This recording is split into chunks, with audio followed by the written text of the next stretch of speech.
मुबारक हो, मुबारक हो।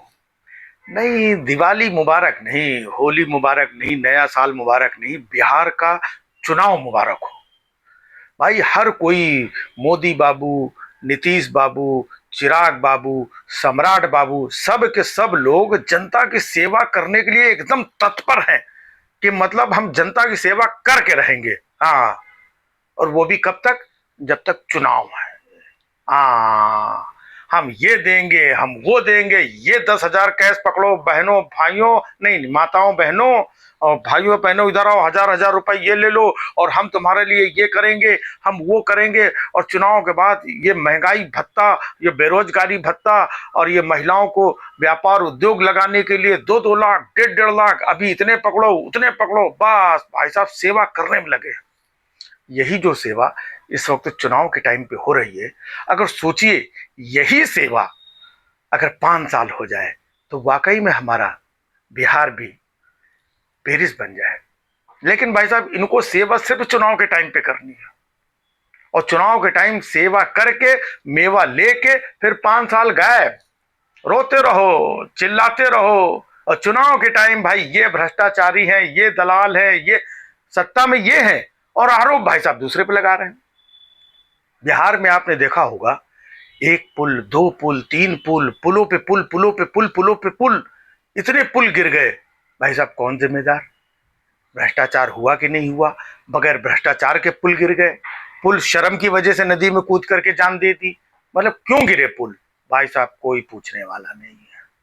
बस वो जंगल राज, वो पुराना, पुरानी बातें करवा लो, 15 साल, 20 साल, 25 साल, 70 साल पुरानी बातें, आज की बात करने को तैयार नहीं। ये है बिहार चुनाव।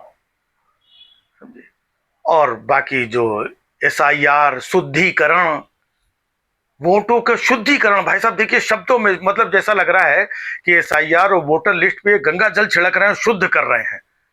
और शुद्धिकरण के नाम पे इससे पहले महाराष्ट्र में क्या हुआ आपको पता है, और किस तरीके से हरियाणा में वोटों की है, आपको सब पता है।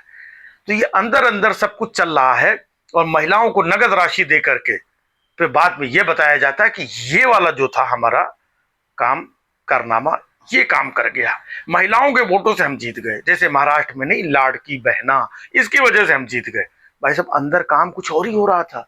ये वोटर लिस्ट कहाँ वोट बढ़ाना, कहाँ वोट घटाना, कहाँ चुनाव के बाद परसेंटेज बढ़ाना, कहाँ पर काउंटिंग के पहले परसेंटेज बढ़ाना, कहाँ पर क्या, कहाँ पर क्या चक्कर, वो सब था। और दिखाया ये जाता है कि हम लोग इसकी वजह से चुनाव जीत गए, जो बहनों का हमने बड़ा ख्याल रखा। अब भाई साहब महाराष्ट्र में बहनों का ख्याल रखा है, चुनाव के पहले उनको सबको नगद पैसे ये ले जो, और चुनाव के बाद कितने लोगों के सबका नाम और लिस्ट और चीजें काट गए, फर्जी था, ये गलत था, इनका हटाओ, फलाने, कितनी लाखों महिलाओं का नाम काट दिया। मतलब इनका काम हो गया। तो बस काम निकालने के लिए, वैसे चूंकि ये सरकार में है, सत्ता में है और सरकारी पैसा है, इनका अपना पैसा नहीं है, तो वो सरकारी योजना के तहत ही पैसे देंगे। लेकिन अगर ध्यान से देखा जाए तो ये भी एक घूस है। नगद पैसे दे करके लोगों के अकाउंट में पैसे डाल दिए और इनका वोट और सरकार चीजें बना लेते। आखिरकार ये कब तक चलेगा? दूसरी तरफ अगर आप देखें कि जब उड़ीसा में चुनाव था तो वहां के जो नवीन पटनायक जी थे, तो उनके बारे में हमारे मोदी जी, भारतीय जनता पार्टी के लोग क्या प्रचार करते थे, ये तो बुढ़े हो गए हैं, ये तो बुजुर्ग हो गए हैं, इनकी तो तबीयत ठीक नहीं रहती है, इनको तो कुछ याद नहीं रहता है, अब इनको तो आराम करना चाहिए। क्या आपको ऐसा मुख्यमंत्री चाहिए भाइयों बहनों? ये तो बुजुर्ग हैं, बुढ़े हैं, बीमार है, क्या आपको बीमार मुख्यमंत्री चाहिए? भाई साहब उनको बीमार बीमार बता दिया, जबकि वो स्वस्थ है, अच्छे तरीके से बोल रहे हैं, भाषण भी दे रहे हैं, अपनी बात भी रख रहे हैं।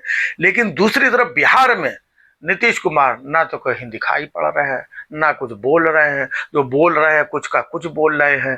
कहीं कोई हाथ पकड़ के साइन कराए ले रहा है, कहीं किसी के गले में माला डाले दे रहे हैं, कहीं किसी से मार हाथ मिलाए पड़े हुए हैं, कहीं किसी के पैर छूने लगते हैं, कहीं पर सो जाते हैं, कहीं पर जाग जाते हैं, है ना, बोलना होता है कुछ, कुछ का कुछ बोल जाते हैं, कहीं चलते चलते लड़खड़ाने लगते हैं।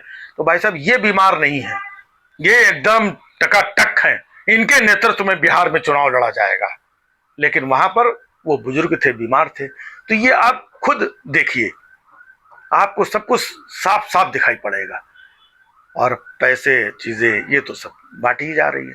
तो बिहार वालों, आपको सोचने समझने का मौका मिला है। ये नगद कुछ समय के लिए पैसे मिल जाएंगे आपको, आपका त्यौहार हो जाएगा, दिवाली हो जाएगा, चुनाव का त्यौहार हो जाएगा, इसके बाद ये गायब हो जाएंगे। फिर आप 5 साल तक ऐसे ही रोते रहोगे।